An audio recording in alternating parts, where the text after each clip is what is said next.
if you look at his life situations, the way life happened to him, it's a continuous series of disasters.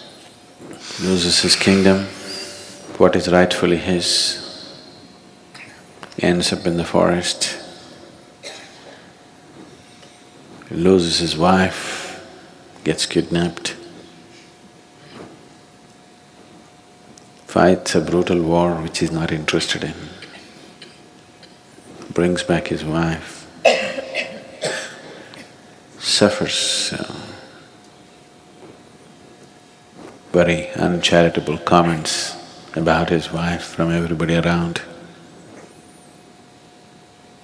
A wife who is very dear to him, pregnant with 2 children, twins, takes her and leaves her in the forest, never sees her again in his life,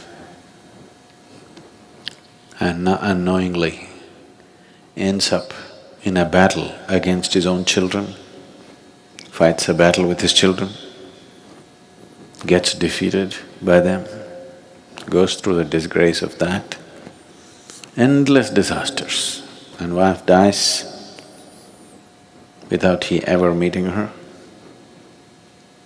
But still, why? The significance of Rama is not the life situations. The significance of Rama is the way he conducted himself through this disastrous series of disasters that occurred to him, with how much gracefulness he conducted himself right through his life. With all the disasters happening, never once was he seen angry, never once was he seen cursing someone, never once was he seen freaking out, conducted everything gracefully. So people who are seeking liberation sought Rama. People who are seeking a graceful life sought Rama. People who understood, people who had the wisdom to see that external situations can go wrong any moment, just any moment. Oh, it'll not happen to us, is a foolish way to live. It'll not happen to me is a foolish way to live. Even if it happens, I will go through that gracefully is a wise way to live. So people sought Rama because they saw this phenomenal wisdom, though life became a continuous series of disasters. Never once wavered from his truthfulness, from what he set up for himself, the fundamentals of his life, never once deviated from that, just hung on to what he has to do, conducted with utmost balance. In fact, people on the spiritual path, there is a tradition of seeking disasters. Really. Many spiritual seekers go about asking for something to go wrong with their life. You don't have to necessarily do that, because they want themselves to be fully tested before death approaches. Before death approaches, they want to be fully tested. They want to be quality checked. No matter what happens, they'll go through it gracefully. Because when the moment of shedding the body comes, that's the time you'll lose your balance. Everything is fine. When the moment of everything that you know as reality is going to slip off from your hands, that's the time when you lose your control a bit. So, people seeking disasters, like Akka Mahadevi goes about saying, "Oh Shiva, do this to me, make me hungry, make sure that I don't get any food.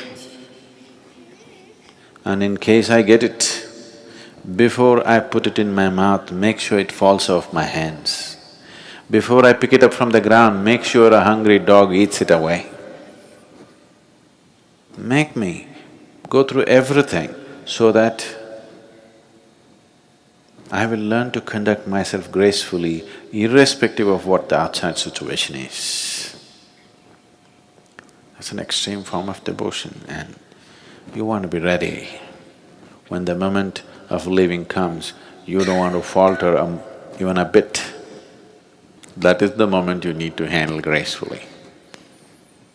Take some practice. Suddenly one day if it happens, then you won't be able to handle it. And when the moment of losing your body and everything that you know as life, to conduct that day gracefully, people seek Rama. They want tribulations, trials and tribulations in their life, consciously seeking. If you see this anywhere across the world, I am not asking you to take this path, but it has been the tradition everywhere in the world. Spiritual path means first thing is to consciously seek poverty. Consciously to seek poverty. To conduct yourself gracefully through poverty is not an easy thing.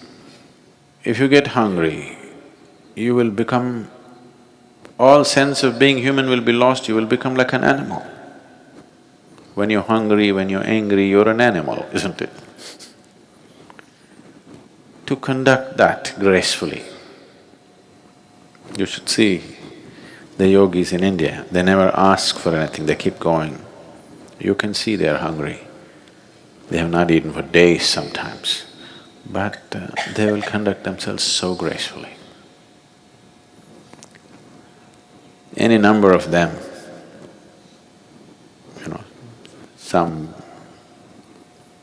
I've seen any number of them.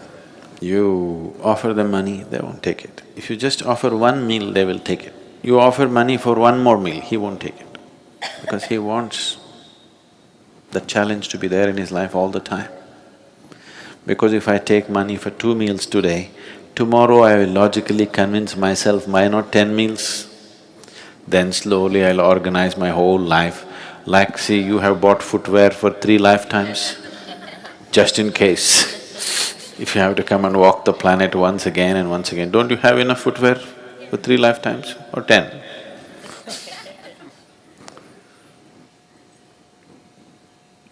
So, once you add one more will become logically acceptable and it'll grow endlessly.